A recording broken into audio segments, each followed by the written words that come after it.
Restaurativas junto al programa radial que se emitirá el día de mañana en la emisora de la Gobernación de Norte de Santander, Norte Estéreo 91.2 FM, y la nota de prensa que se encuentra en proceso de divulgación.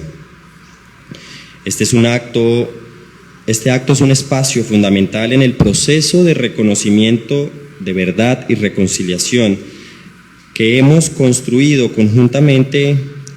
Por eso hoy nos reunimos en este lugar, en la Biblioteca Julio Pérez Ferrero en Cúcuta, el cual se transforma en un escenario de memoria, dignificación y verdad. Agradecemos profundamente la presencia y saludamos a las organizaciones defensoras de derechos humanos, Movimiento por la Constituyente Popular y Asociación Campesina del Catatumbo Ascancat, y a todas las organizaciones presentes, al señor Luis Fernando Rondón y todos los familiares de víctimas directas que nos acompañan en este proceso restaurativo, a los comparecientes que participaron de este proceso, a las autoridades locales y nacionales y a toda la comunidad que se ha sumado a este acto de memoria acá en la biblioteca y a través de nuestras redes sociales de la ARN y la JEP. Agradecimientos también a la emisora de la Gobernación de Norte de Santander, Norte Estéreo 91.2 FM, y a la Biblioteca Pública Julio Pérez Ferrero. Saludamos a la mesa principal, a la directora general de la Agencia para la Reincorporación y la Normalización, ARN, Alejandra Miller, al presidente de la Sala de Definición de Situaciones Jurídicas y magistrado titular de la Subsala Especial de Conocimiento y Decisión de Catatumbo de la Jurisdicción Especial para la Paz, Pedro Elías Díaz Romero, a la Procuradora Judicial Segunda Delegada con funciones mixtas 11 y con funciones de coordinación de intervención para la Jurisdicción Especial para la Paz, de la Procuraduría General de la Nación, Laura Virginia Benedetti, quien nos estará acompañando a través de la conexión virtual, y al Alto Comisionado de Paz de la Gobernación de Norte de Santander, Luis Fernando Niño. A continuación, vamos a escuchar las palabras de la directora de la Agencia para la Reincorporación y la Normalización, Alejandra Miller, para dar apertura oficial a este acto.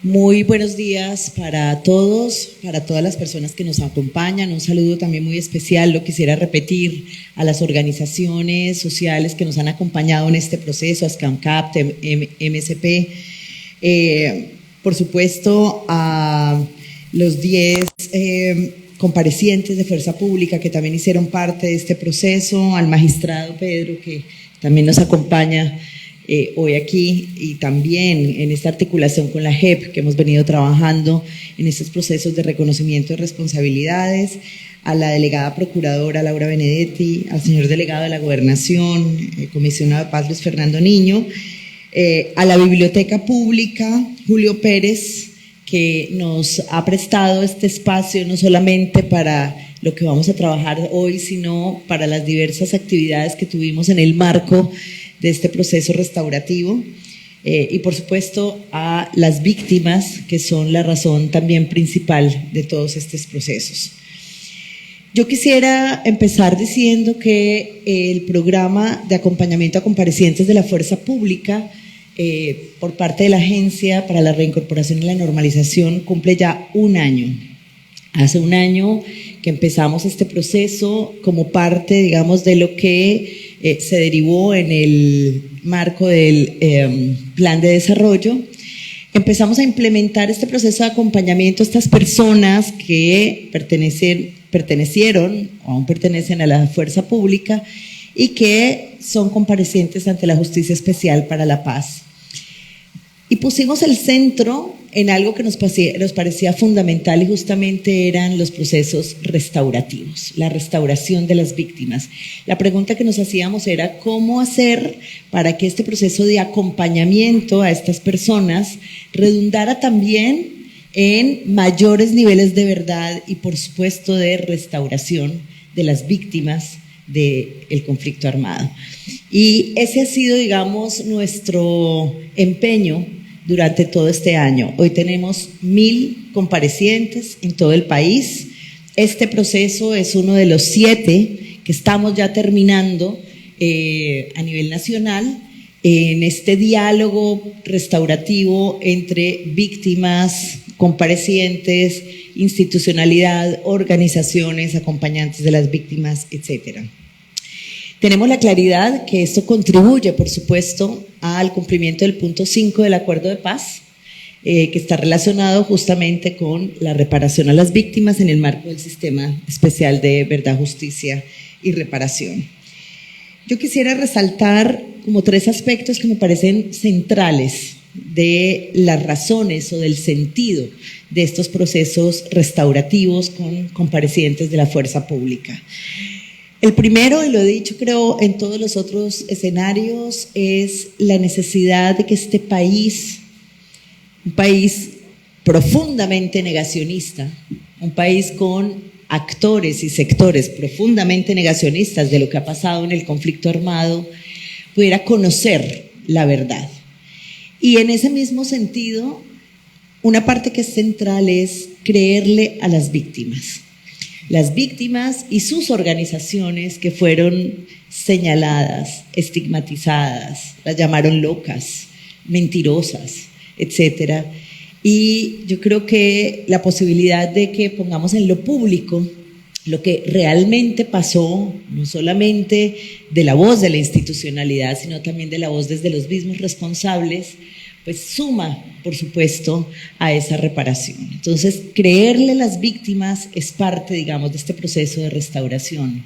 El segundo aspecto es la demanda que nos hacen en todos los espacios las víctimas, y es la necesidad de resarcir, de reparar, de limpiar el buen nombre de sus familiares. Es decir, que públicamente se conozca que estas personas eran campesinos humildes que trabajaban y que en función de decisiones de una política de exterminio también, pues terminaron, digamos, siendo víctimas y presentados en este caso como ejecuciones extrajudiciales.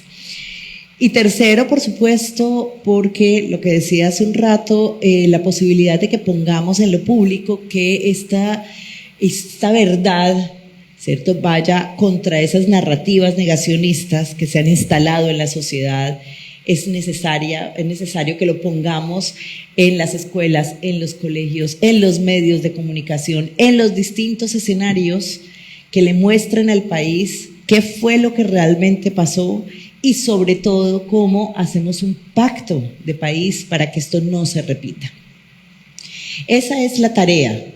La tarea central de la Agencia para la Reincorporación no es solamente trabajar sobre beneficios para personas que han dejado las armas o que incurrieron en este tipo de crímenes, sino que es fundamentalmente una tarea para que no se repita la guerra, para que no se repita lo que se hizo. Entonces, creo que ahí tenemos ese reto y yo solo quisiera cerrar con algo que me parece central, sobre todo porque estamos aquí en Norte de Santander y ha sido único este escenario, a diferencia de lo que hemos trabajado en el resto del país, y es la participación de los procesos colectivos de las víctimas. Este diálogo con las víctimas, aquí hay una víctima directa que participó en el proceso, pero también sobre todo este diálogo de las organizaciones con los comparecientes. Y es muy importante porque sabemos también que así como a las víctimas de manera individual y a sus familias se les señaló, se les estigmatizó, etcétera, también sucedió lo mismo con las organizaciones sociales. Y en este territorio particularmente este diálogo ha sido también en clave de lo colectivo y ha sido en clave de los daños que se han causado a las familiares, por supuesto, a las víctimas directas, pero también a sus procesos colectivos organizativos, al territorios que también fueron señalados y estigmatizados y lamentablemente siguen siéndolo, como el Catatumbo, por ejemplo, hoy. Así que pues esperamos que estos procesos restaurativos sumen a esa tarea que tiene no la ARN, no solamente la JEP. Yo creo que es una tarea que tenemos como Estado y por eso esta articulación que hoy tenemos entre la JEP y la ARN es fundamental, pero en la que esperamos cada vez más se articulen muchas más entidades del Estado que tenemos el deber y la responsabilidad de lo restaurativo. Esto no es una tarea de una entidad, es una tarea del Estado y ahí tenemos que confluir quienes más podamos para que este tipo de acciones en un país que tiene 10 millones de víctimas realmente pueda avanzar. Y ahora sí cierro diciendo la importancia que tiene esto no solamente para la restauración de las familias, sino para la restauración de la democracia. Que hoy tengamos organizaciones que participaron en este diálogo, restaura también a la sociedad y restaura una democracia frágil, una democracia que convivió al lado de 10 millones de víctimas. Uno se pregunta cómo fue posible eso, ¿cierto? Así que poder tener este tipo de diálogos y de conversaciones sobre esos daños que se generaron en lo colectivo, pues es también tener una reparación, una restauración a la sociedad y a la democracia en particular y en este territorio específicamente. Así que de nuevo les agradecemos mucho por acompañarnos, les agradecemos mucho a las víctimas por la valentía siempre de estar en estos espacios, sobre todo también por la grandeza de acoger estos espacios a pesar del dolor y de las dificultades, a las organizaciones por la misma razón y por supuesto a los comparecientes porque también hay que tener coraje para reconocer, digamos, lo que hicieron y las responsabilidades que asumen. Así que gracias a todas las personas que hoy nos acompañan aquí por acompañarnos en este proceso en el norte de Santander. Muchas gracias, directora general de la Agencia para la Reincorporación y la Normalización, Alejandra Miller. Vamos a invitar al presidente de la Sala de Definición de Situaciones Jurídicas y magistrado titular de la Subsala Especial de Conocimiento y Decisión de Catatumbo de la JEP para que nos comparta su intervención. Sí, señor, puede ser desde ahí. Gracias, muy buenos días a todas y todos. Especial reconocimiento a la doctora Miller, directora de la Agencia de Reincorporación, al señor el alto comisionado para la paz del departamento, el doctor Fernando Niño, también a las organizaciones sociales, representantes de víctimas y representación judicial de víctimas, que hacen parte del proceso transicional y que se han integrado a la realización de estas actividades que deberán ser evaluadas judicialmente por la JEP en su momento, si contribuyen a la reparación de las víctimas, y también a la dirección de esta biblioteca pública, Julio Pérez Ferrer, convertida hoy en día en un sitio de difusión de memoria. Quisiera hacer un antecedente de lo que significa la región del Catatumbo dentro de estos procesos de justicia transicional y recordar cómo en el mes de mayo del año 1999 se inició una fuerte presencia de uno de los actores armados irregulares en el departamento a partir de las masacres que se dieron en Tibú el final de ese mayo de 1999, los días 10 y 11 de julio siguientes y luego en el mes de agosto del año 99. Y en esa ocasión algunas organizaciones representantes de derechos humanos de la región advertían de la presencia de los grupos paramilitares. Y en ese momento, sobre el mes de julio, el entonces el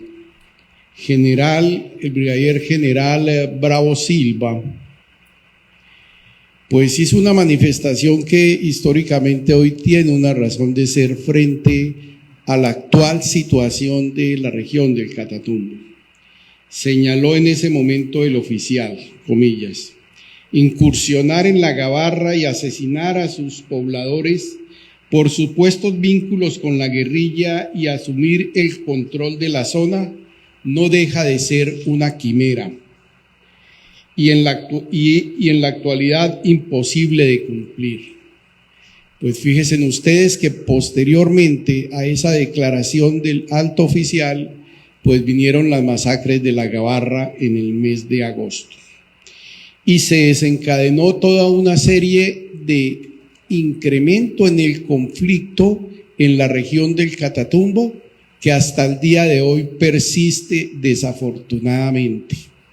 La región del Catatumbo es uno de los sectores de las regiones en el país en la cual el acuerdo de paz firmado entre uno de los actores armados, las FARC y el gobierno nacional en el 2016, no ha podido tener una vigencia completa. Es una región en la que en el día de hoy permanecen grupos al margen de la ley, grupos guerrilleros del ELN, del ejército gaitanista, de grupos de delincuencia organizada como los Pelusos, del EPL, disidencias de las FARC como el Frente 33 y del Comando Danilo García de la Segunda Marquetalia. Estos son realidades, esto está diagnosticado y hizo parte dentro de las alertas que desde el mes de noviembre del 2024, la Defensoría del Pueblo en su alerta número 023 advirtió sobre esta presencia. Sin embargo, no hubo una reacción consolidada e importante de los gobiernos en las diferentes estructuras nacional o departamental. Y ello llevó a que desde el 15 de enero de este año se empezaron a realizar una serie de acciones violentas por parte de estos grupos armados que controlan el territorio con los asesinatos de unas personas, en ese momento los esposos Miguel Ángel Rojas y Durán Pacheco junto con un menor de edad.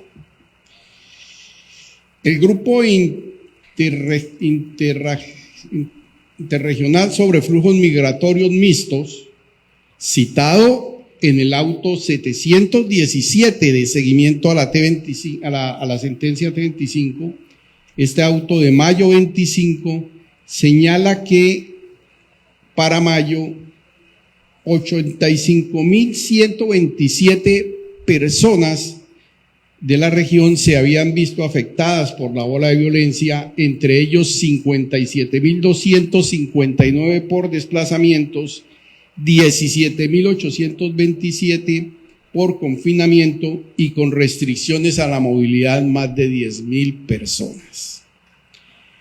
Sobre esto, el gobierno nacional, mediante decreto 62 del 24 de enero del 2025, declaró la conmoción interior para el territorio de Catatumbo y 2 municipios más circundantes del departamento del Cesar, Río de Oro y González.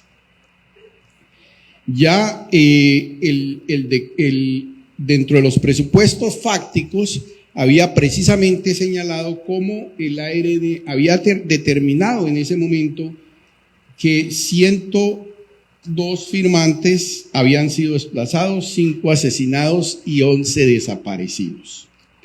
Las medidas y los decretos adoptados por el gobierno nacional llevaron al control de la Corte Constitucional, quien en sentencia 148 de abril del 2025 respaldó en términos generales algunas de estas medidas excepcionales que tuvo que tomar el gobierno nacional. Pero de otra y en una parte importante señaló que no procedía una medida de esta naturaleza precisamente por la presencia histórica de estos actores armados que he mencionado, la concentración de cultivos ilícitos, la eficiencia y el cumplimiento en la implementación del acuerdo de paz. Se citaba como el PNUD en el año 2024 en una encuesta que hizo a los pobladores de la región del Catatumbo, señaló cómo esta región estaba en el último grado, en la última clasificación, donde la implementación del acuerdo de paz habría sido diferente. También señaló que las necesidades básicas insatisfechas de la población catatumbera, los daños a la infraestructura energética y vial, así como a las operaciones de los hidrocarburos. Es decir, una situación que venía de años atrás. Esto no era novedoso, esto no había ocurrido a partir del mes de noviembre o de enero, sino que precisamente era una situación de conflicto que se encontraba vigente y presente desde años atrás.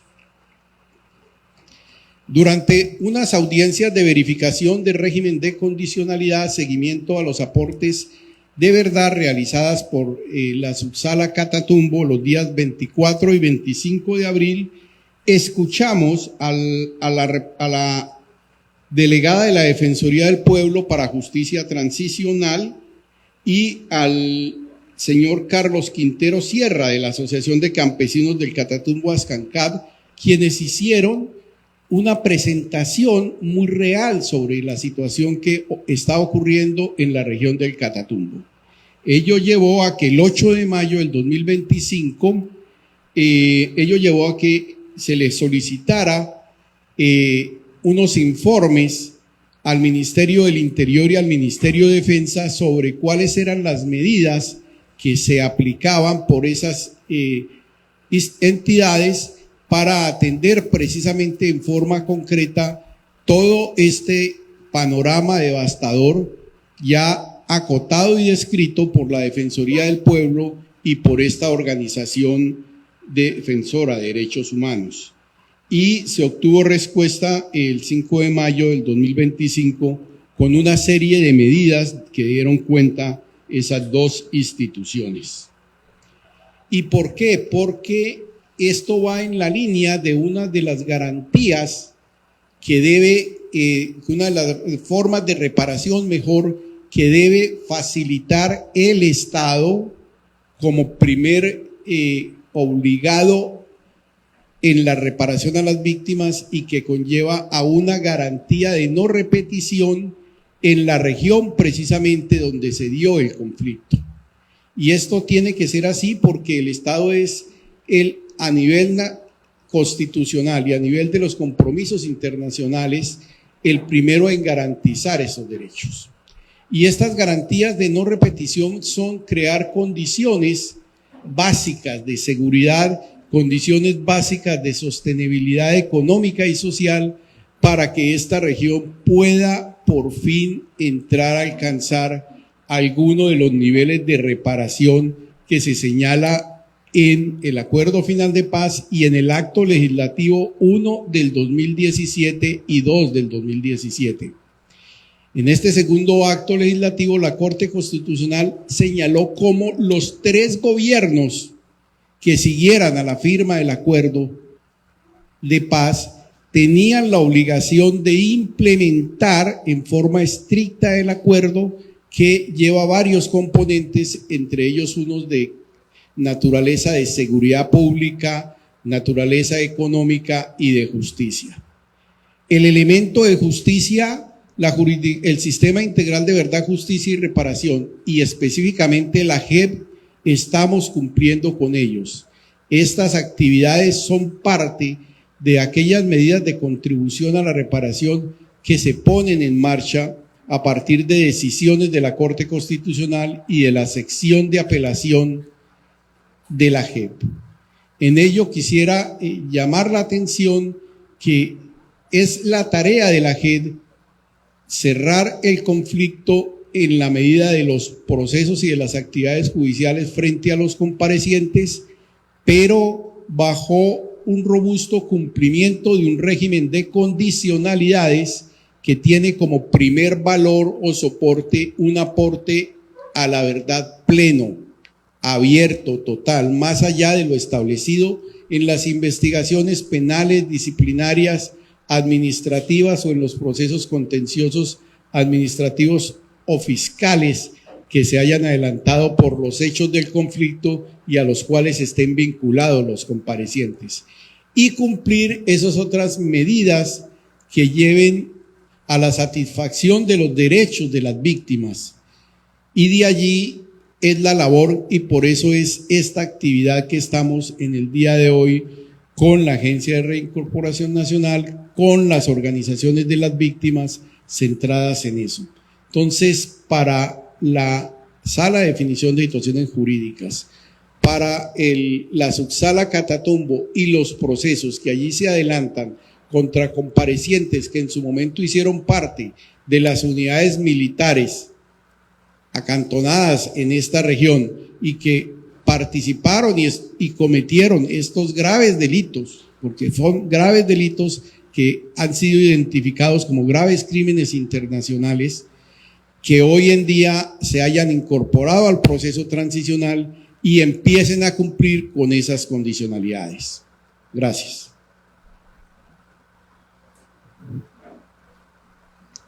Muchas gracias al presidente de la Sala de Definición de Situaciones Jurídicas y magistrado titular de la Subsala Especial de Conocimiento y Decisión de Catatumbo de la JEP, Pedro Elías Díaz Romero.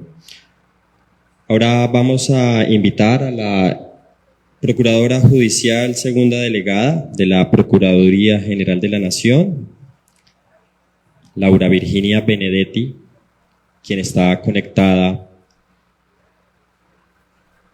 por conexión virtual. Muchas gracias. Muchas gracias. Quisiera en primer lugar extender un respetuoso, caluroso saludo tanto a la magistratura, a la Agencia de Reincorporación y Normalización, al Alto Comisionado para la Paz del Departamento de Norte de Santander, a las víctimas y sus representantes, a los comparecientes y sus apoderados, así como a toda la ciudadanía que acompaña este importante espacio. El Ministerio Público agradece profundamente la invitación que nos ha llegado la Agencia de Reincorporación Nacional para participar en este diálogo de reconocimiento de responsabilidades y daños derivados de las ejecuciones extrajudiciales cometidas en el Catatumbo, en el marco del proceso restaurativo que viene liderando esta entidad. Desde la Procuraduría reiteramos nuestro compromiso con la centralidad de las víctimas en todos los espacios de justicia transicional y en particular con la garantía de que estos espacios se desarrollen conforme a los estándares justamente del régimen de condicionalidad a los que se han sometido los comparecientes y también a lo establecido en la CENIT 8 producida también por la jurisdicción.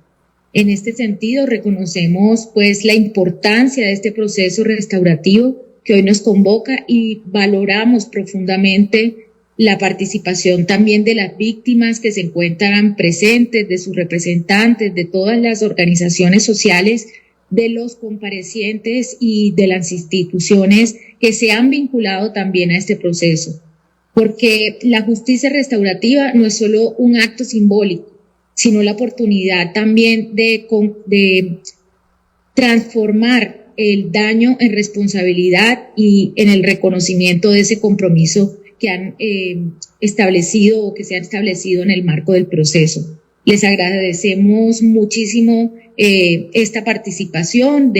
Desafortunadamente no pudimos acompañarlos de manera presencial, pero siempre hemos estado siguiendo todo este proceso y de verdad que es un parte de satisfacción que se den este tipo de espacios donde tanto víctimas como comparecientes pueden también manifestarse y empezar a reconstruir el tejido social que fue tan afectado por el conflicto, en especial en una zona, como bien lo mencionaba el magistrado, tan golpeada, tan vulnerada por este conflicto armado interno. Les agradecemos mucho y pues estaremos en atenta escucha. Muchas gracias. Gracias, Procuradora Delegada Laura Virginia Benedetti. Ahora damos paso e invitamos al Alto Comisionado de Paz de la Gobernación de Norte de Santander, Luis Fernando Niño, para que nos comparta sus palabras. Bueno, muy buenos días para todos y para todas las personas que nos acompañan. Un saludo muy especial a la doctora Alejandra Miller, directora de la Agencia de Reincorporación, al señor magistrado Pedro Elías, director o presidente de la sala, que nos acompaña en esta mañana. De igual manera quiero saludar a todas las personas que están en este momento, tanto en esta sala como quienes siguen la transmisión de las redes sociales, tanto de la Justicia Especial para la Paz como de Norte Estéreo, la emisora de la Gobernación del departamento. Saludo a las organizaciones sociales, a las víctimas que están presentes, a los señores comparecientes, miembros de la fuerza pública activos o ya no activos, a todas las organizaciones defensoras de derechos humanos y de protección, a las agencias del Estado, a la Agencia de Reincorporación y su equipo departamental, a la Agencia de Prosperidad Social y su director, al señor defensor del pueblo regional y sus equipos de justicia transicional, a la doctora Teresa de la Procuraduría General de la Nación Norte de Santander para la Paz y también, por supuesto, a la doctora Virginia Benedetti en Bogotá. De igual manera, a nuestros coequiperos de la Gobernación del departamento, en especial al señor secretario de Seguridad, doctor George Quintero, quien está al mando del puesto de mando unificado en los últimos 6 meses que llevamos acá en esta confrontación, en este nuevo capítulo de historia violenta del Departamento Norte de Santander. Y así específicamente también a las universidades del departamento que están presentes, a los centros de investigación y a todos en general. El señor gobernador William Villamizar Laguado ha implementado en este gobierno, señor magistrado, directora, un programa de gobierno que tiene por nombre Norte de Santander, Territorio de Paz.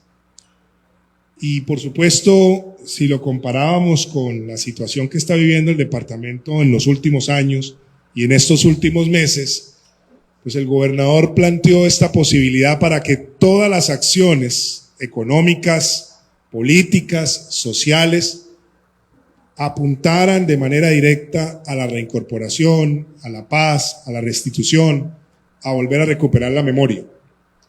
Y esa es una apuesta política importante a nivel del país, porque acogimos un programa de gobierno nacional que fue, o lo han denominado, Paz Total, y que por supuesto al nivel regional le colocamos ese nombre tan ponente como el de Norte, Territorio de Paz. Estamos afirmando que es posible.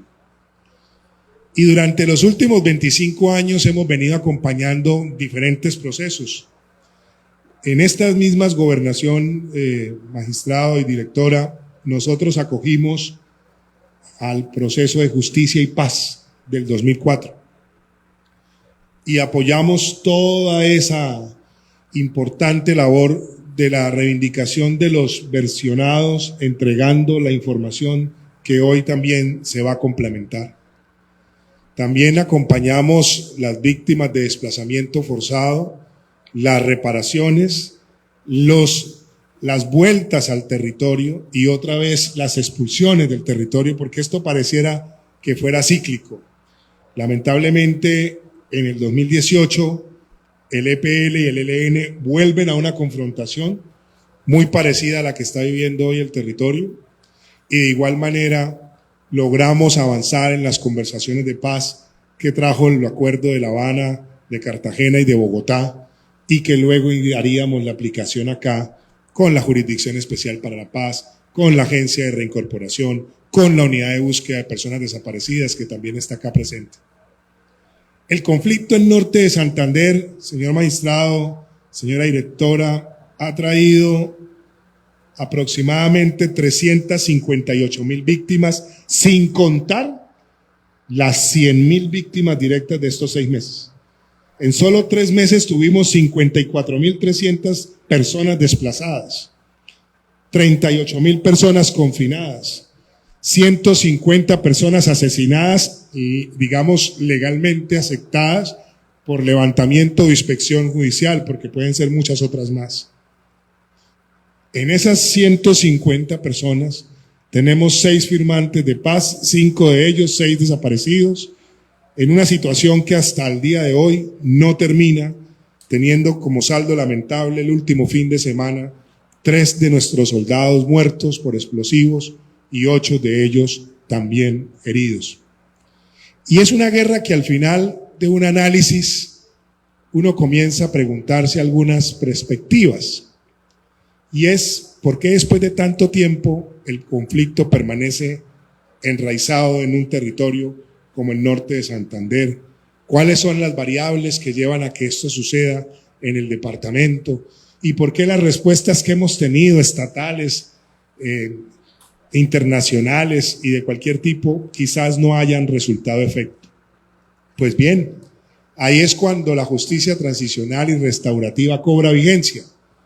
Y cobra vigencia porque, volviendo a las teorías de Galton y Lederach, de las famosas pirámides del conflicto, la violencia estructural y la violencia cultural no desaparecen mientras la violencia directa permanezca.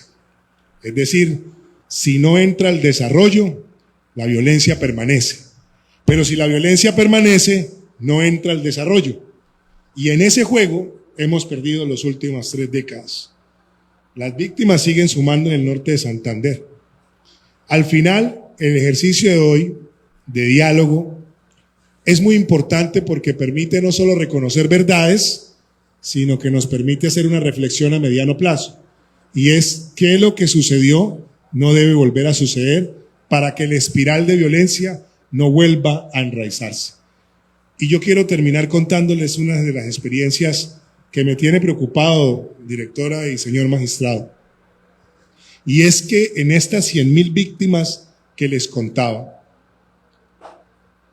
la gran mayoría fueron niños y mujeres. Y en los albergues, que tuvimos 3 muy grandes, los de Cúcuta, un estadio de 40,000 personas lleno, Ocaña y Tibú, la mayoría eran niños y al conversar con ellos, muchos, y lo acaba de decir la UNICEF y El Tiempo el domingo, el aumento de ideas de suicidio, de desesperación, de medidas de ansiedad y de trastornos de aprendizaje volvieron a la luz. Los niños que vieron las masacres de La Gabarra y los desplazamientos del 2002 al 2004 son hoy muchos de ellos parte de las estructuras o que se reincorporaron o que están en las disidencias. Y entonces los niños del 2025, en 20 años, ¿dónde van a estar? Eso es lo que tenemos que parar con estos ejercicios. Estos ejercicios buscan la verdad, pero también buscan la no repetición. También buscan que logremos parar de una vez por todas el espiral de violencia. Por eso está muy bien construir universidades, colegios que apuntan también al cambio de la sociedad. Está muy bien reivindicar los hechos y hacer justicia, porque sin esta no se puede avanzar. Pero también es cierto que hay que comenzar a hablar de la salud mental, de las deudas pendientes, de las cosas que debemos mejorar como sociedad para que esto no se vuelva a repetir. En nombre de la Gobernación, le agradecemos su presencia hoy, de todos aquí presentes, y le seguimos apostando a la paz, aunque pareciera una tarea difícil o que no pudiera llegar a un territorio como el nuestro, pero estamos convencidos de que lo podemos lograr si entre todos nos ponemos de acuerdo y sobre todo entre los distintos, que pensemos en que es posible juntarnos y pensar en un desarrollo diferente. En días históricos como hoy, en donde se conmemora el nacimiento de Simón Bolívar, la batalla de Carabobo y hoy un día tan histórico como este acto de perdón, de reconciliación, de acogimiento a la justicia, de reparación a las víctimas, y por eso confiamos que la paz es posible. Muchas gracias. Muchísimas gracias al Alto Comisionado de Paz de la Gobernación de Norte de Santander, Luis Fernando Niño. Ahora queremos invitarlos a un espacio en el que nuestro compañero del equipo de acompañamiento a comparecientes de Fuerza Pública de la ARN, acá en Norte de Santander, Miguel Grijalva, nos va a dar un contexto precisamente sobre cómo fue el ejercicio y todo este proceso restaurativo acá en Norte de Santander. Bienvenido, Miguel.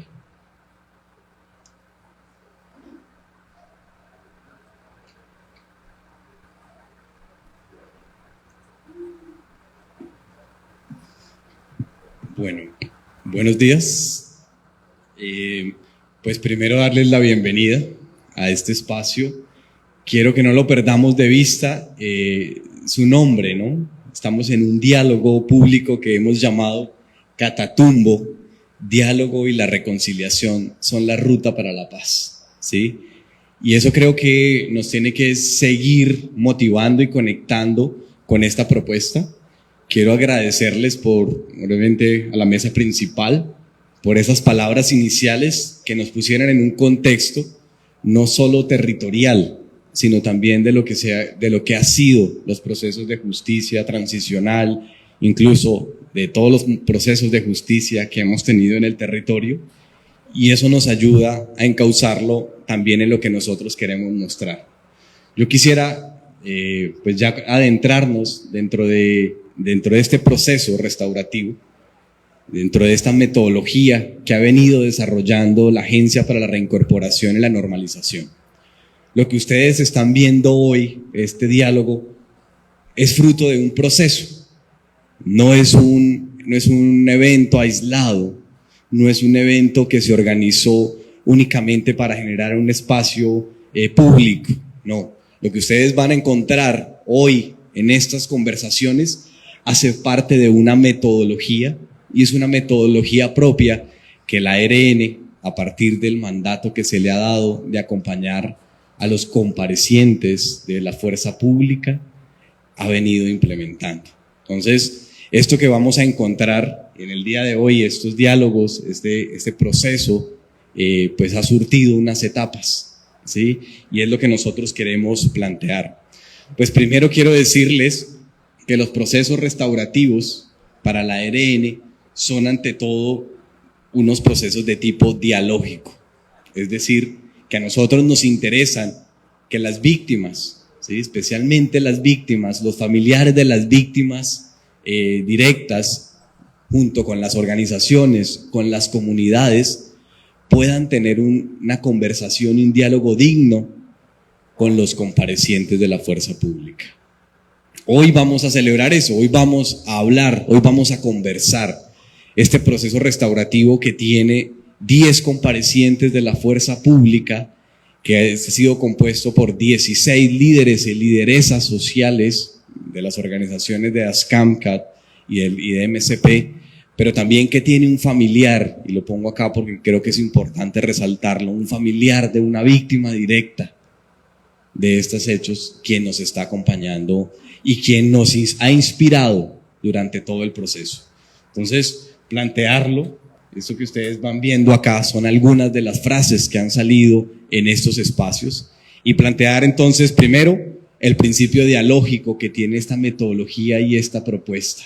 Segundo, lo que quiero plantear es la tríada restaurativa, es decir, es un diálogo que nosotros hacemos directamente entre comparecientes de la fuerza pública, familiares de víctimas directas de ser el caso, y también líderes, comunidades y organizaciones. Ya ahorita les cuento la particularidad que tiene este diálogo en especial, pero queremos primero que todos tengamos en cuenta que ese principio dialógico es el que se mantiene, que esa tríada restaurativa es la que nos ilumina y que tiene 4 etapas, ¿sí? Estos procesos restaurativos tienen 4 etapas.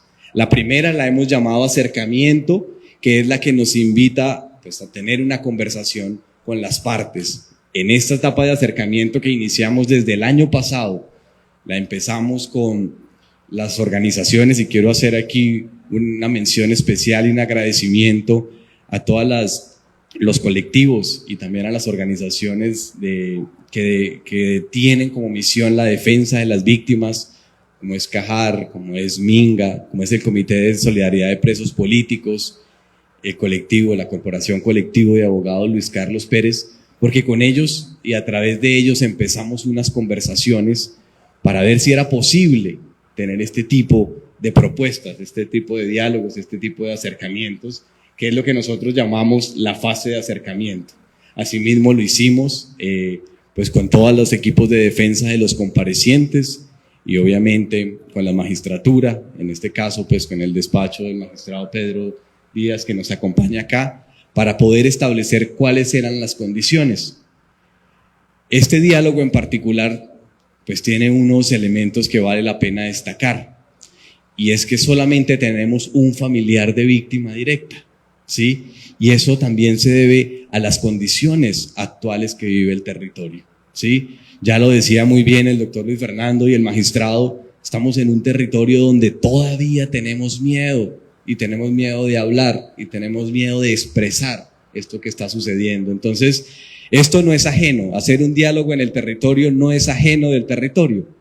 Lo vivimos, y lo que vivimos hace parte pues del territorio. Entonces, en este proceso de acercamiento, de hablar con estos familiares de las víctimas directas a través de las organizaciones, pues fuimos llegando pues a esta persona que nos va a acompañar hoy de familiar, pero también fuimos llegando a otro tipo de organizaciones, que son estos liderazgos en los que también representan a las víctimas. Liderazgos que ya lo vamos a ver en el diálogo público, también han sido víctimas de una u otra manera de la estigmatización, de los señalamientos, de lo que ha sido pues denunciar o plantear un hecho tan grave, un hecho tan grave como es de las ejecuciones extrajudiciales. Entonces, contarles que esa primera etapa fue la de acercamiento, y esa nos terminó con unos encuentros de exploración de voluntades. Allí les preguntamos a las partes, ¿ustedes quieren participar en este proceso? Y allí, porque hay que destacar que es un proceso totalmente voluntario, ellos deciden voluntariamente participar, aunque luego tengan y se vean acogidos obviamente por todas las medidas de contribución a la reparación a través del despacho, en el caso de los comparecientes, pero el participar en esto es voluntario, y de esa manera voluntaria hicimos esa primera fase de acercamiento. Luego viene una segunda etapa, que es el alistamiento, todo este proceso que les digo que empezó en noviembre, luego tuvo un primer encuentro en marzo, luego de los meses para acá, abril, mayo, junio, hasta hoy, ha venido desarrollándose una segunda etapa que fue el alistamiento. ¿Qué significó? Significó hablar con las partes, porque un proceso dialógico nosotros lo reconocemos que debe ser preparado y cuidado. No simplemente debemos encontrarnos y empezar a dialogar, porque hay que crear unas condiciones. Entonces, la segunda etapa, que fue la etapa de alistamiento, nos permitió tener unas preparaciones con las víctimas, con las organizaciones, y por otro lado, tener una preparación con los 10 comparecientes que hacen parte de este proceso.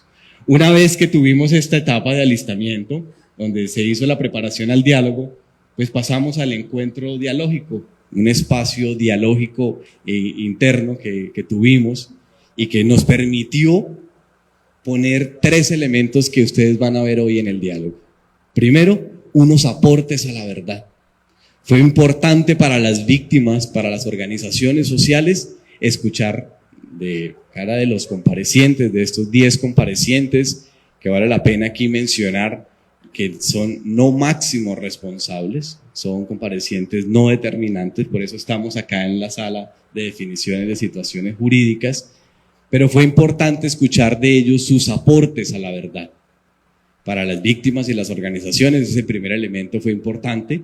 Segundo, pues el reconocimiento de sus responsabilidades, como ellos reconocían ante este grupo las responsabilidades frente a los hechos cometidos. Y tercero, el compromiso y el aporte a la restauración. ¿Sí? Esto lo digo porque a partir de este momento, de este encuentro dialógico, y a partir de las solicitudes hechas por las víctimas y por las organizaciones sociales, se establecieron 3 acciones restaurativas. Entonces, quiero plantearlo. Este diálogo público es una de las acciones restaurativas, pero lo que nos pidieron en su momento, tanto las organizaciones como los familiares de las víctimas, queremos que se hagan 3 cosas. La primera, que se haga una resignificación del buen nombre de nuestros familiares, ¿sí? Y que se diga, obviamente, que no hacían parte de algún grupo armado, que limpiemos no solo su nombre, sino su dignidad y también el territorio. Para esto, la primera acción restaurativa es una nota de prensa. Esta nota de prensa saldrá por los diarios de La Opinión, que es el diario pues de nuestro departamento, pero también por el diario El Colombiano, porque varios de los familiares de estas víctimas pues viven en estos departamentos y para ellos también es importante que esto se conozca. Entonces, esa es una de las primeras acciones restaurativas que saldrá próximamente en estos 2 diarios y que ustedes irán a conocer. Allí van a encontrar de la voz de los comparecientes, ese reconocimiento, esa dignificación, también de la voz de las víctimas que participaron en este proceso. Una segunda acción restaurativa tiene que ver con un programa radial. Este programa radial será grabado el día de mañana y tiene una intencionalidad, y es crear pedagogía de la no repetición, ¿sí? No basta únicamente con hacer un evento o un diálogo, nos decían los familiares de las víctimas, necesitamos que esto se difunda, que esto se escuche. Entonces, este programa radial que se va a hacer por la emisora del departamento, Minorte Estéreo, y que será pasado por varias de las emisoras del Catatumbo, pues tiene esa intencionalidad también. Allí van a participar comparecientes, van a participar también víctimas y va a estar centrado también en esta pedagogía de la no repetición. Y la tercera acción restaurativa es la que estamos desarrollando el día de hoy, que es este diálogo público, ¿sí? Este diálogo público en el que ya nos adentraremos a ver cada uno de sus bloques, ya nos lo explicarán más adelante, pero que tiene pues también la intención no solo de hablar de lo que han sido estos hechos directamente hacia los familiares o las comunidades, sino también lo que ha sido en el territorio, ¿sí? Por eso la importancia de poderlo establecer y poderlo presentar acá. Yo, digamos, de manera así general, quisiera como plantearlo hasta allí, insistir que cada uno de los participantes, tanto comparecientes como víctimas, viene siendo acompañado durante este proceso. Cada uno de ellos pues ha tenido el acompañamiento psicosocial, pero también unas responsabilidades frente a las acciones restaurativas, y todo esto pues se ha hecho en articulación con la Jurisdicción Especial para la Paz, para que de igual manera quede registrado dentro de sus medidas de contribución a la reparación. Entonces, con ese preámbulo, pues daría el espacio a que empezáramos la conversación. Muchas gracias.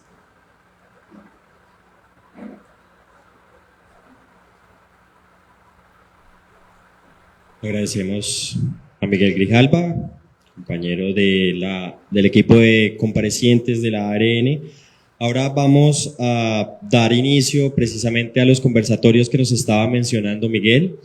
Estos conversatorios que sucederán dentro de este acto pues fueron concertados entre las organizaciones, los familiares y los comparecientes precisamente para generar estas reflexiones sobre el impacto de cómo el conflicto armado ha tenido tanta concurrencia y ha sido tan difícil para la comunidad del Catatumbo.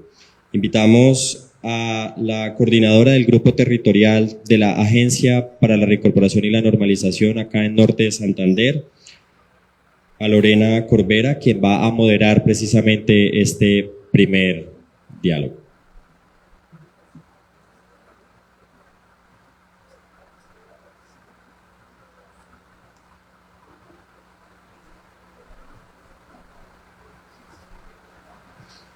Hola. Bueno, buenos días a todas y todos. Para esta primera conversación, yo quisiera invitar a Juan Carlos Quintero Sierra de la Asociación Campesina del Catatumbo Ascancá, por favor. Y quisiera invitar a los comparecientes Weyman Gonzalo Navarro y Giovanni Valderrama.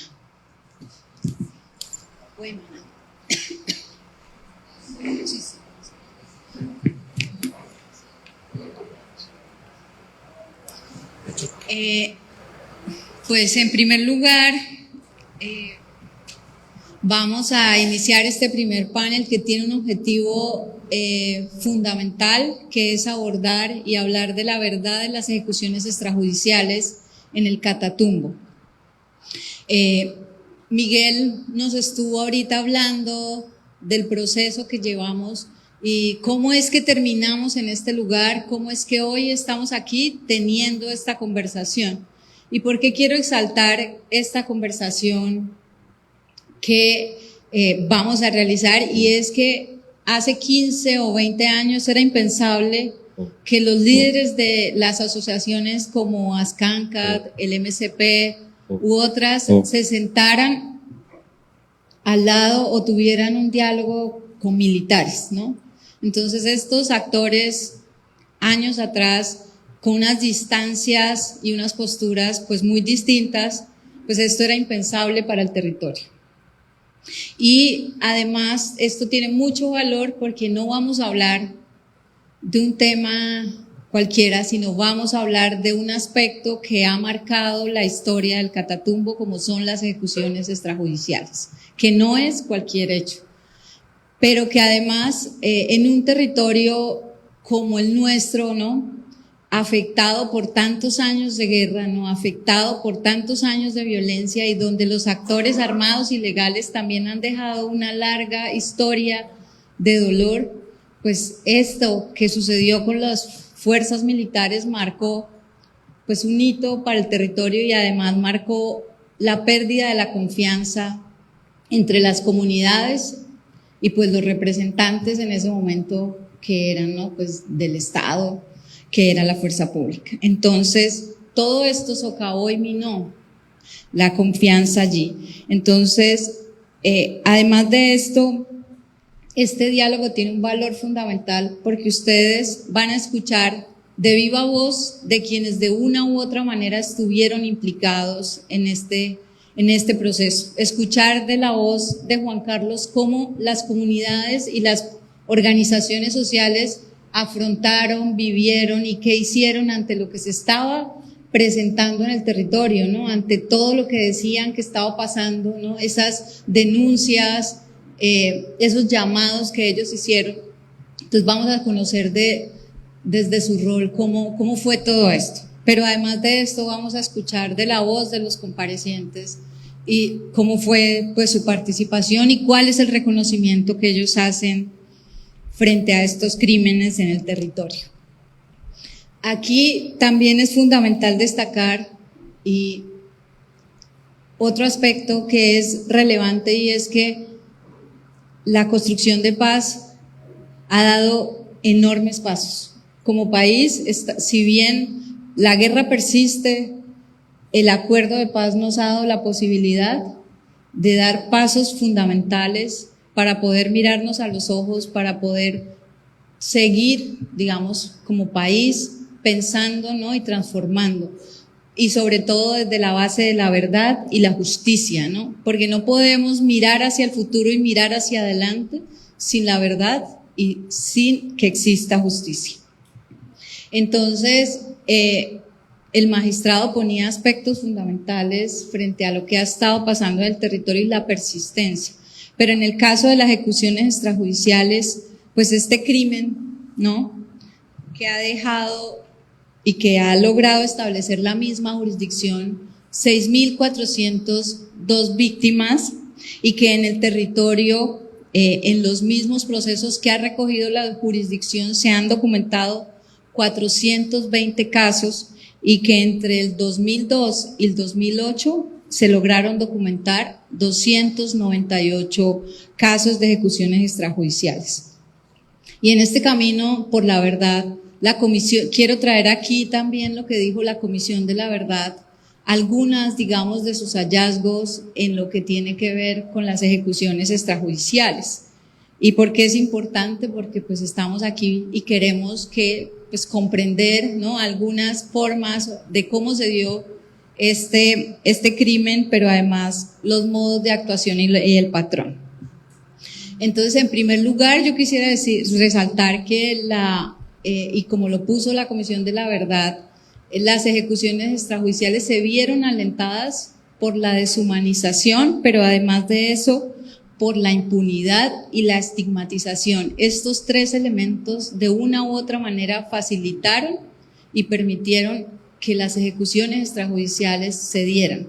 Pero además de esto, la impunidad permitió que aún frente a las denuncias de líderes sociales y de organizaciones, pues no pasara nada, sino que al contrario, existieron actores, tanto del gobierno y de la fuerza pública, que desestimaron las versiones que estas personas estaban presentando.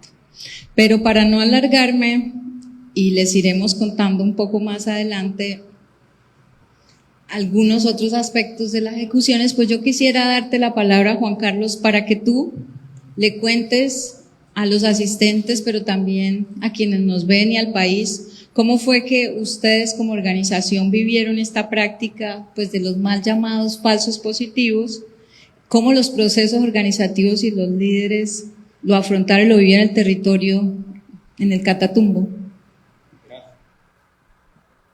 Hola. Sí, hola. Bueno, gracias, Lorena.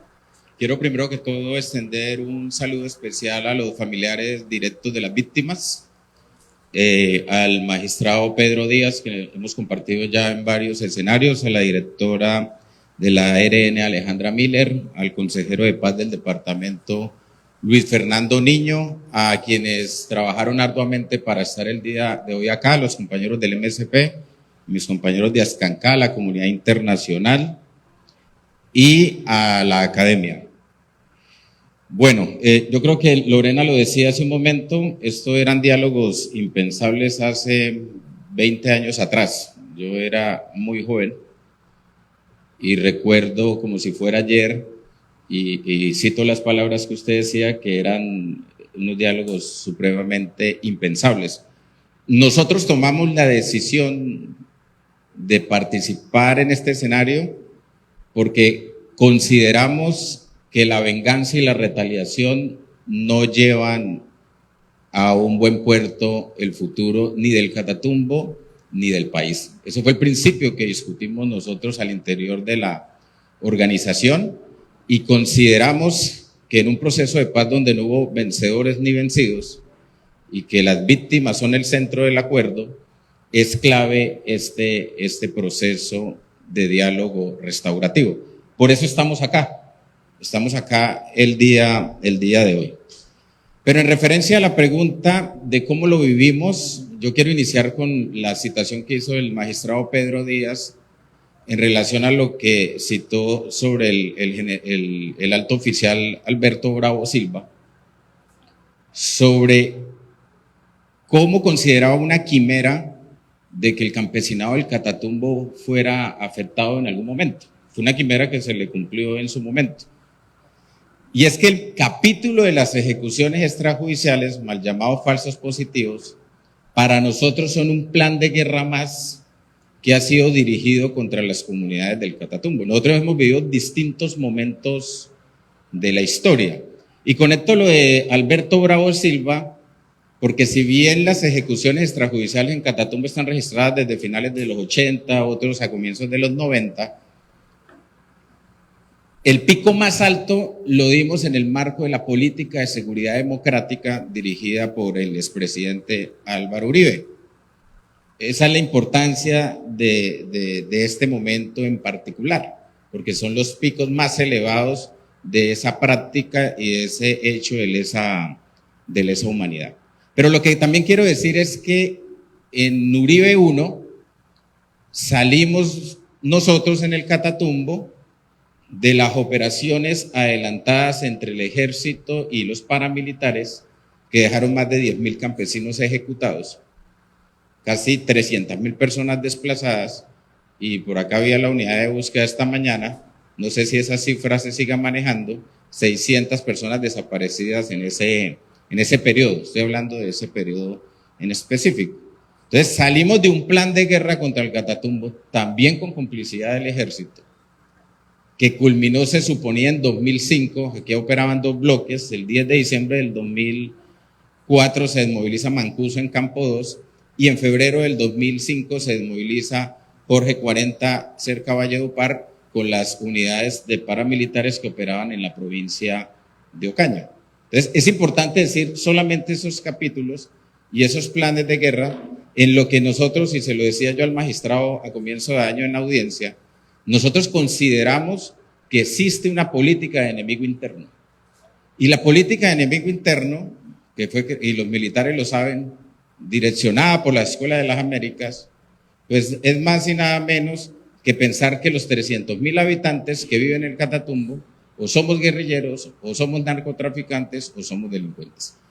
Esa política de enemigo interno ha afectado gravemente a los pobladores del Catatumbo, que se suma a la violencia estructural de abandono histórico del Estado. En ese sentido, nosotros, ¿cómo vivimos las ejecuciones? Yo recuerdo, y los militares lo saben, y los políticos lo saben, que el Catatumbo no tenía una unidad militar propia, todo dependía de la Quinta Brigada, hasta el 2005.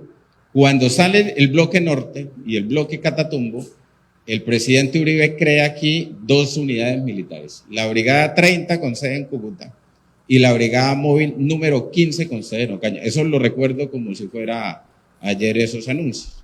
La Brigada Móvil con más, su centro de operaciones la provincia de Ocaña y ese sector, y empezamos nosotros entonces a conocer una militarización sin precedentes hasta donde yo sé para la historia del Catatumbo. Había muchísimo ejército y habían zonas incluso en las que el ejército llevaba 20 años sin entrar o incluso no habían entrado. Honduras, por ejemplo, Mundo Nuevo, por ejemplo, La Pedregosa, por ejemplo. Era un hito y una hazaña militar prácticamente llegar a esos sitios.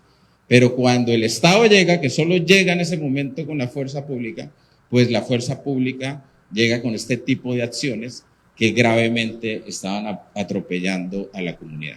Entonces empezamos nosotros a ver y a notar que se empiezan a ejecutar, que el vecino, que el conocido, aparecían muertos o muchas veces reportados en la morgue de Ocaña. En ese tiempo había una emisora muy famosa, no existían redes sociales, y la emisora más famosa era Radio Catatumbo. Entonces en Radio Catatumbo se reportaban los hechos y muchas veces los familiares se daban cuenta por los mensajes de Radio Catatumbo sobre lo que allí había ocurrido. Tengo la presión del tiempo, voy a tratar de agilizar, pero en ese sentido lo que nosotros empezamos a ver fue que eso se estaba volviendo sistemático. Y cuando se vuelve sistemático, las organizaciones sociales, lo que hicimos en ese momento fue activar lo que hoy llamamos mecanismos de protección comunitaria. Y lo que hicimos en esa época con el Luis Carlos Pérez, Ascancá, en algunas ocasiones con el Cisca, con Minga, entre otros, fue que nos inventamos los mecanismos que llamamos comisiones de verificación. Y las comisiones de verificación era que entrábamos en combo, las organizaciones de derechos humanos, entrábamos in situ a las veredas y logramos recopilar en aquella época lo que hoy se conoce. Eso es muy importante que se sepa, eso es un trabajo inmenso. De ahí salieron unos informes de ejecuciones extrajudiciales. Yo personalmente vine en 2007 a la gobernación. En ese tiempo funcionaba algo que se llamaba Comité Departamental de Derechos Humanos. Ahí personalmente yo hice la denuncia en nombre de Ascancat de las ejecuciones extrajudiciales en el Catatumbo. Fui maltratado ese día por miembros de la fuerza pública, por políticos. Recuerdo que dijeron que nosotros estábamos presentando un informe sesgado y que nosotros éramos, la palabra de moda en ese tiempo era terrorismo, ¿no? Éramos proclives al terrorismo. ¿Cuándo vino a tener credibilidad el tema de las ejecuciones extrajudiciales? Cuando estalla el escándalo de los jóvenes de Soacha, que resultan engañados, secuestrados, desaparecidos y ejecutados en el sector conocido como Las Chircas. Les estoy hablando del año 2008. Y en el año 2008, recuerdo que hicimos los primeros contactos de lo que hoy el país conoce, las Madres de Soacha. Y con las Madres de Soacha hicimos las primeras marchas en Ocaña en el 2008 e hicimos el primer plantón, recuerdo, en la Fiscalía General de la Nación de Ocaña en el 2008, con lo que hoy conoce el país como las Madres de Soacha. En ese sentido, también recuerdo que en diciembre los otros sectores sociales adelantaron la audiencia pública sobre ejecuciones extrajudiciales en Ocaña. Eso fue en diciembre del 2008, fue un evento grandísimo.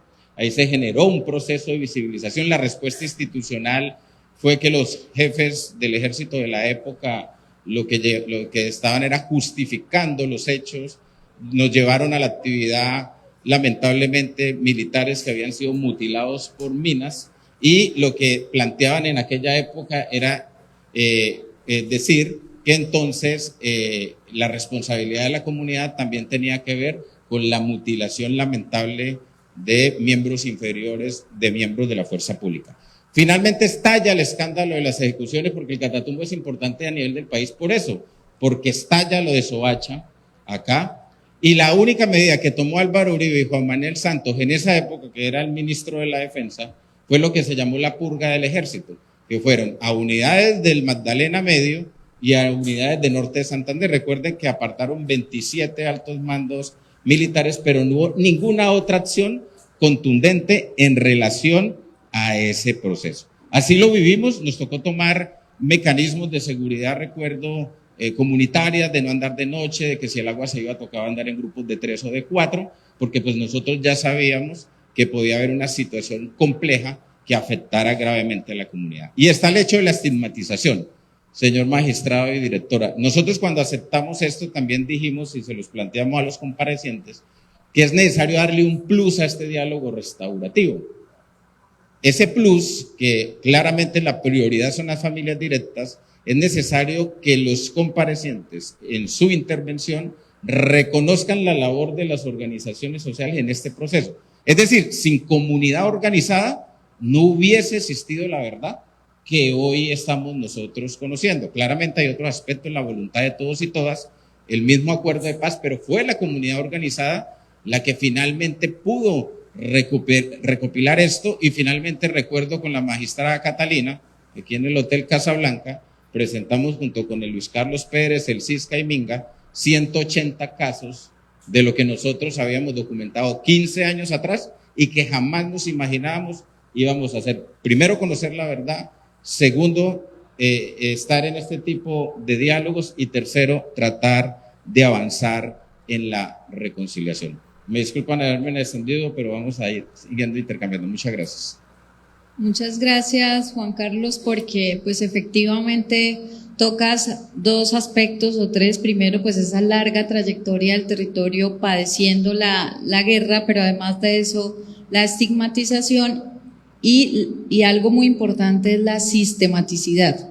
En las investigaciones adelantadas por la comisión se evidenció que de los 32 departamentos, las ejecuciones extrajudiciales se dieron en 31 de ellos.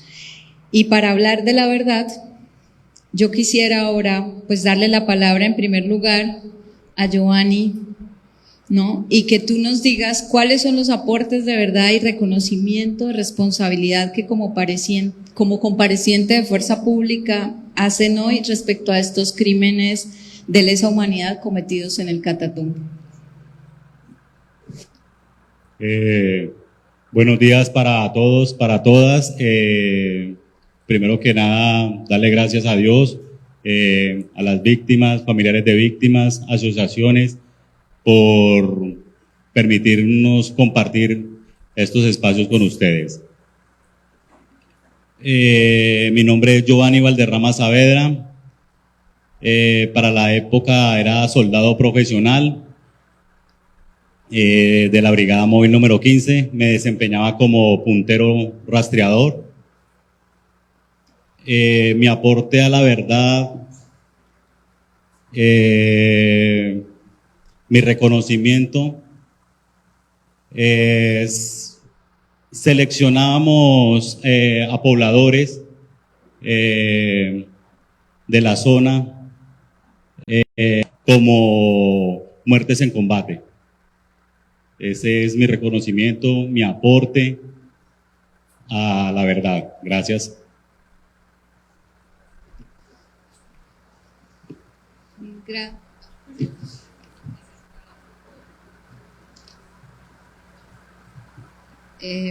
Mil gracias, Giovanni. Yo quisiera repetirle la misma pregunta a Weyman Gonzalo Navarro. Muy buenos días, honorables y respetables víctimas directas, organizaciones, señor magistrado Pedro Elías, doctora Miller, gracias por ese esfuerzo. Señor Luis Fernando, gracias, buenos días. El fenómeno que se vivió en el Catatumbo y en gran parte del territorio nacional por parte de las acciones de algunos miembros de las fuerzas, entre ellos nosotros 10 los que estamos aquí el día de hoy, obedecían en un principio una búsqueda de debilitamiento de organizaciones armadas al margen de la ley. Y bajo ese concepto se buscaba lo que era afectar las milicias o redes de apoyo.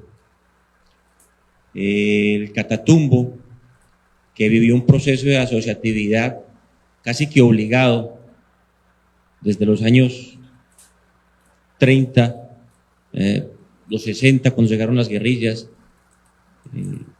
los 90, los 2000, era la única manera que encontraban para defenderse y para llevar su voz fuera del Catatumbo. Y al ser organizaciones tan estructuradas, tan fuertes, eran vistas con cierta suspicacia por parte de algunos miembros de fuerza pública. Ninguna de las verdades que estamos reconociendo aquí está por fuera de las verdades jurídicas, pero creo que más allá de la responsabilidad en estrados está la responsabilidad con las comunidades.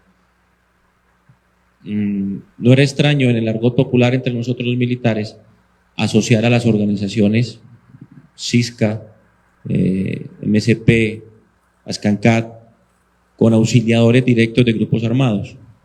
Entonces, bajo ese entendido, eran casi que objetivos latentes para que fuesen presentados como muertos en combate.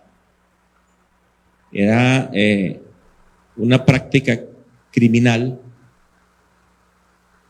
que se utilizaba también para elevar los resultados operacionales y con el que se generaba un daño institucional grandísimo, porque el respeto por el que debe gozar el uniforme se convertía en miedo.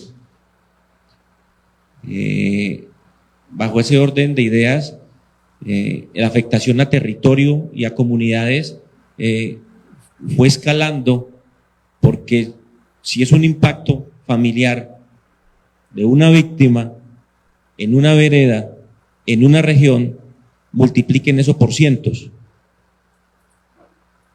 Desdibujamos la labor institucional y seguimos promoviendo una práctica de eliminación del enemigo, donde el factor predominante, el común denominador, era afectación a la población civil.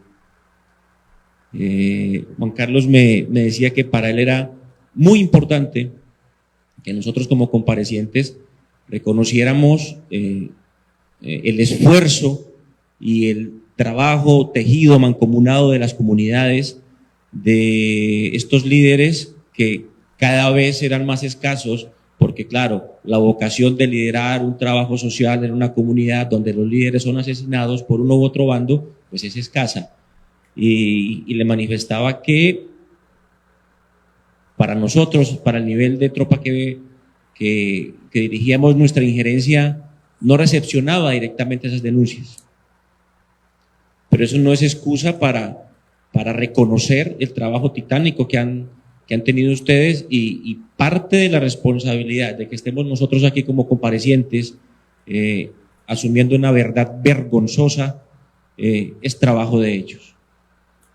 Y hemos convenido de que mientras más profundas, más sinceras sean los aportes a verdad, se puede hablar de reparación, porque uno no puede reparar sobre mentiras, uno no puede reparar sobre la negación, como dice la doctora Miller.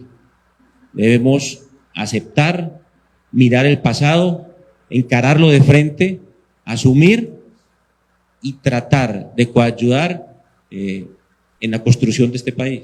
Colombia la sostenemos todos.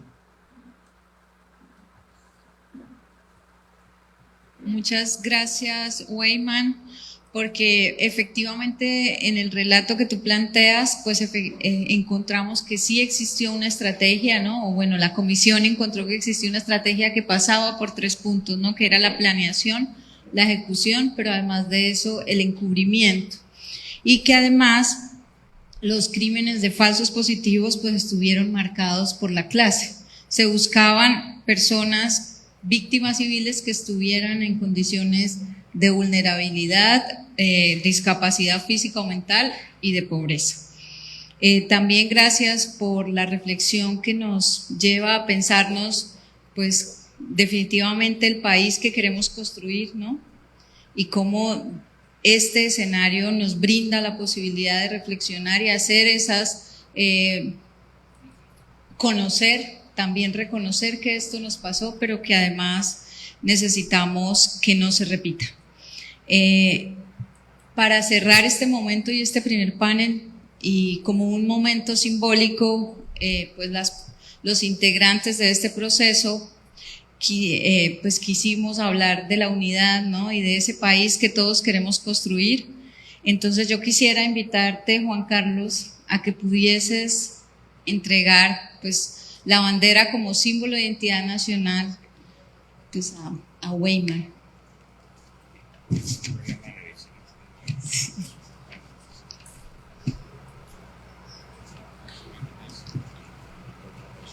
Sí, sí. Es que no veo. Tenga esta que está tu lado. La izquierda.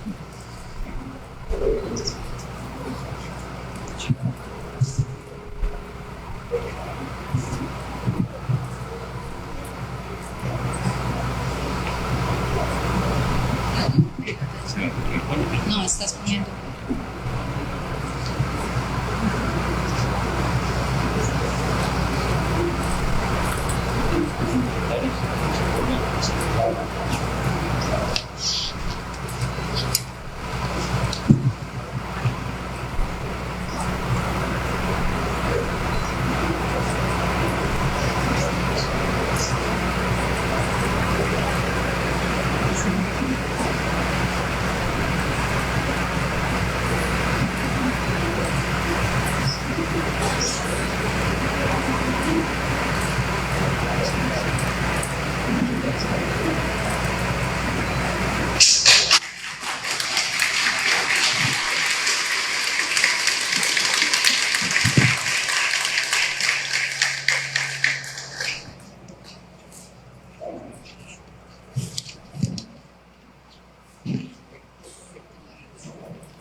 Agradecemos a los comparecientes, al representante de ASCAMCAT que estuvo participando en este conversatorio, a la coordinadora del Grupo Territorial en Norte de Santander de la Agencia para la Reincorporación y la Normalización, por compartirnos precisamente sus aportes sobre el impacto que tuvo las ejecuciones extrajudiciales en el Catatumbo.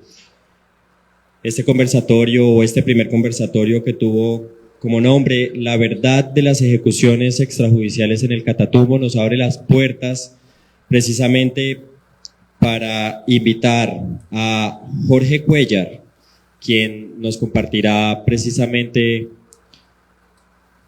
una intervención musical